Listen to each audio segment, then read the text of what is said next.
आज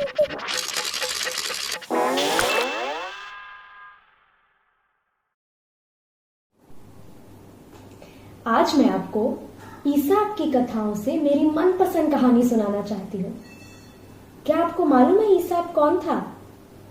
बहुत साल पहले ग्रीस में ईसाप एक कथाकार था और आज की कहानी का नाम है बूढ़ी औरत और डॉक्टर।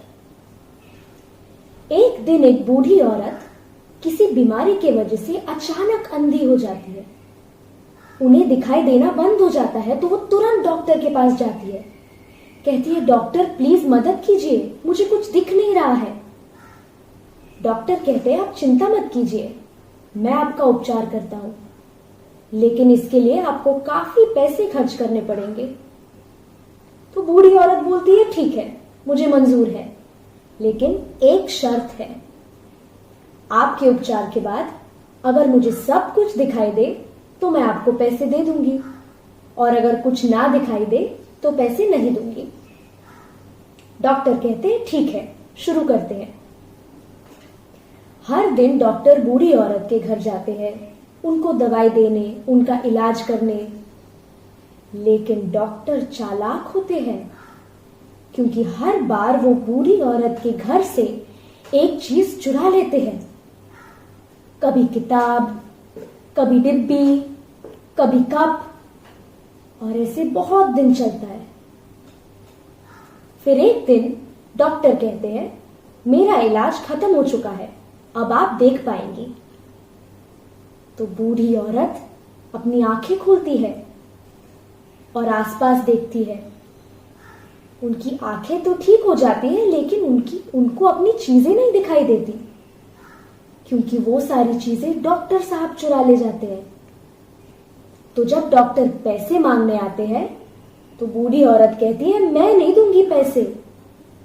तो डॉक्टर कहते हैं, अरे ऐसे कैसे? आपकी आंखें तो ठीक है, आपको दिखाई दे रहा है, आपको पैसे देने ही पड़ेंगे। अब इसका फैसला कोर्ट में होगा। तो अगले दिन दोनों मिलके कोर्ट जाते हैं। जज साहिबा कहती है, डॉक्टर क्या बात है? डॉक्टर कहते हैं, मैडम मैंने इनकी आंखों का इलाज किया, ये अब देख सकती हैं, लेकिन पैसे देने से इनकार कर रही है।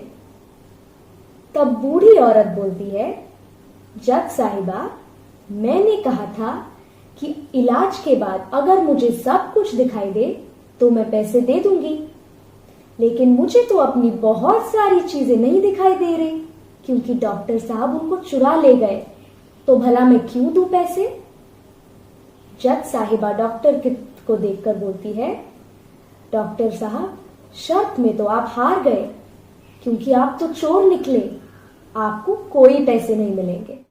ईसाप ने ऐसी बहुत कहानियां लिखी, लेकिन ये वाली मेरी मनपसंद है, क्योंकि ये हमें दो चीजें बताती है। एक कि हमें चोरी नहीं करनी चाहिए, और दूसरी कि हमें किसी का भी फायदा नहीं उठाना चाहिए।